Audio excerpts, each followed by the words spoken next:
Kenneth! Nikki, what happened? Nahulog po ako kasi si Donette eh. It's all her fault! Donette, are you okay? I hate you! Come on, come on.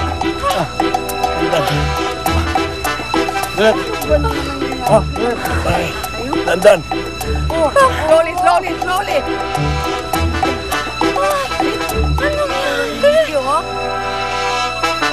Kenneth, bakit sinamasangap pa yung taong yan? Tamo, muntik pa na ma-aksidente si Nikki. Pa, wala naman may gusto siya nangyari. Kahit naman si Tonet, muntik naman mapahamak eh. Pero kung wala siya dito, edi hindi mangyayari yun. Why don't you just get rid of her? Pauwiin mo na. Pa naman, hindi pwede, bisita ko siya. I don't care. Sabihin mo mag-impake na. Sorry, Papa. Sorry. Hindi ko magagawa yan. That's no way of treating her. Kenneth, ano, talagang you're ready to disobey me dahil sa baklang yan. Talagang gusto mo kong kinakalaban, ano? Papa, it's not about disobeying you. Hindi naman dahil gusto ko kayong kalabanin parati.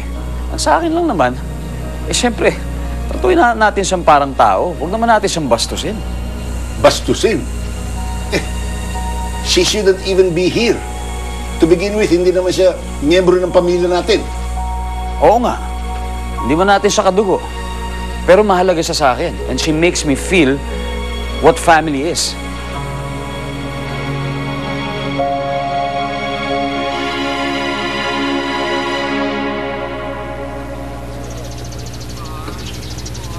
Hi, darling. Ay, thank you, Mama.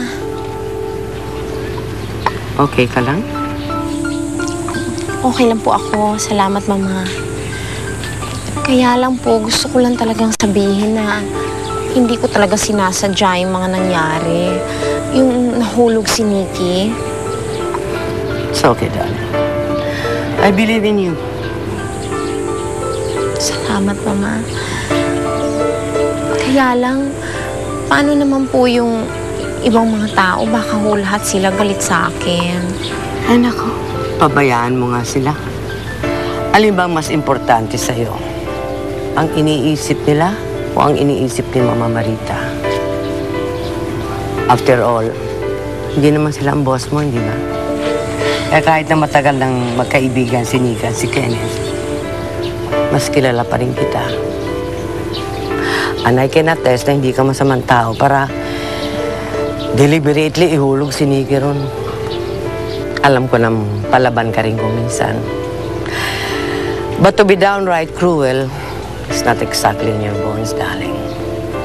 Alam ko naman yun. Salamat po, Mama.